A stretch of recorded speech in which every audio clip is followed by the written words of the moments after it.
Et maintenant, rendons-nous à Malagar, chez François Mauriac. Christian Bernadac a rencontré le grand écrivain qui, dans son nouveau bloc-notes, paru chez Flammarion, évoque les dernières années du drame. Le nouveau bloc-notes, 1961-1964, c'est le 3e tome. C'est le 3e tome. Et il commence le 1er janvier 1961, donc à 8 jours du référendum sur l'autodétermination. Oui. C'était le commencement d'une histoire vraiment dramatique. Ce n'est pas du tout parce que ce volume et ce livre est de moi que je le trouve passionnant, mais c'est parce que l'histoire est passionnante. Je ne crois pas que nous en ayons vécu beaucoup de pire, en dehors naturellement du temps de la guerre et de l'occupation. Est-ce que vous aviez l'impression que l'Algérie allait vers l'autodétermination avant d'écrire ces pages? Pas du tout, pas du tout. Enfin, l'autodétermination, oui, mais l'indépendance totale, non. Je crois que les Français ont mis beaucoup de temps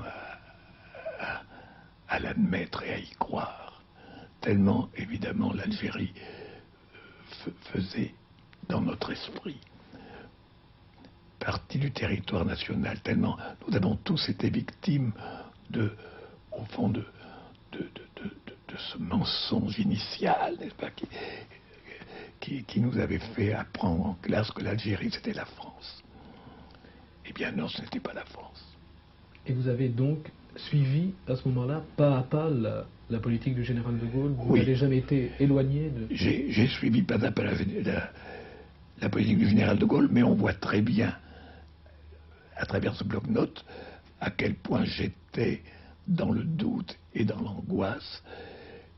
Et j'en ai été étonné moi-même à quel point j'ai cru un moment, pendant la guerre d'Algérie, que l'on allait au pire.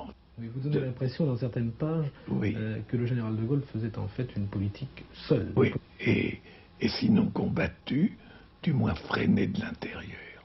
Et à ce moment-là, je dois dire que je l'avais un peu oublié, mais en relisant, en corrigeant les épreuves de ce livre, je vois que j'étais passé tout de même par des périodes de doute. Et il faut dire que jamais de Gaulle n'a été plus menacé. Il était entouré d'assassins. On se demande comment ils ne l'ont pas assassiné. Enfin, quand on voit le sort de Kennedy, quand on veut tuer coûte que coûte quelqu'un qui est tout le temps exposé, c'est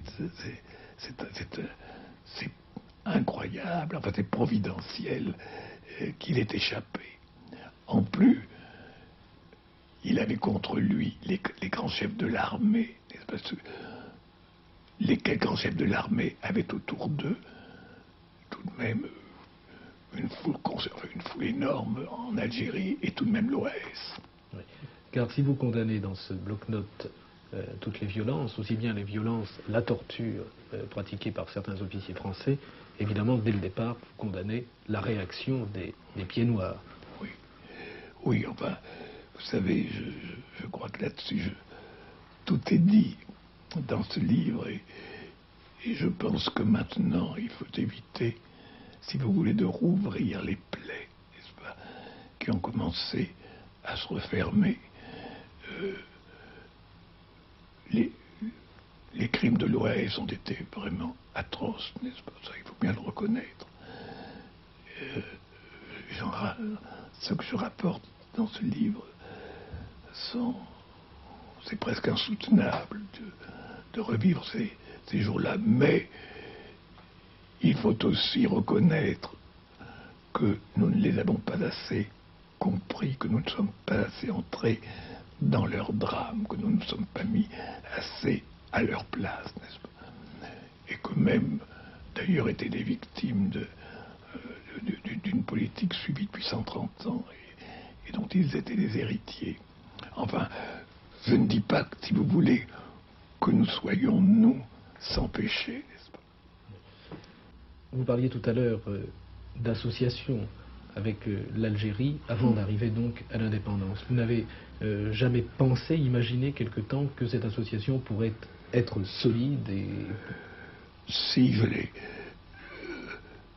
vécu, si vous voulez, que tout est arrivé trop tard. Je veux dire qu'il y a eu des moments, où cette intégration aurait pu se faire, ou du moins se tenter avec des chances de succès. Voilà ce que j'ai... Et que le moment était passé, que c'était fait, que ça, je n'ai jamais cru que ça puisse se faire au moment où on l'attend, où on l'a décidé. Cela dit, maintenant, je ne le crois même plus. Je veux dire que je crois que quoi que nous ayons fait, n'est-ce pas, 800 000 Européens n'auraient pas longtemps dominé sur 10 millions ou 15 millions d'Algériens, n'est-ce pas, de musulmans. Je crois que de toute manière, maintenant, les choses seraient devenues ce qu'elles sont. Je le crois maintenant. Et lorsque l'on relit donc ce bloc-notes, on a l'impression également, on pourrait dire que vous avez une vue prémonitoire sur la gauche actuelle. Oui. Je trouve, là encore, je ne voudrais pas jeter du sel sur les plaies, et surtout sur les plaies d'une gauche à l'heure actuelle tellement vaincue. Mais je trouve que l'histoire de ces années-là est vraiment, où il faut bien oser dire le mot, honteuse pour la gauche. Je veux dire que non seulement la gauche,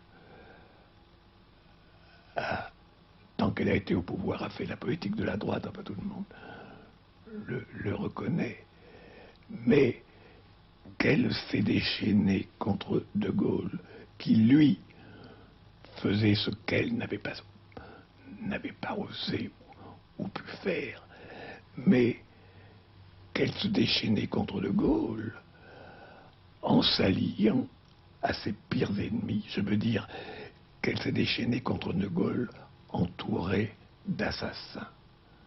Et que ces assassins, on l'a bien vu au procès Salan, eh bien, Monsieur Mitterrand,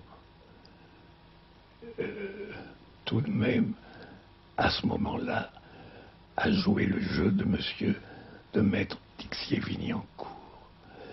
Et cette connivence de Mitterrand et de Tixier-Vignancourt, pour ne pas en nommer d'autres, c'est quelque chose qui encore maintenant me paraît atroce. Atroce. Vous savez, d'ailleurs, les quelques pages de ce bloc-notes que j'avais oublié d'ailleurs et que j'ai relu en corrigeant mes épreuves, eh bien, vraiment m'a fait monter aux joues le rouge de la honte, parce qu'après tout, cette gauche, moi qui étais un collaborateur de l'Express, d'ailleurs il y a une partie de ce bloc-notes, la première partie de ce bloc-notes apparue encore dans l'Express, eh bien vraiment ce que j'ai ressenti, c'est de la honte.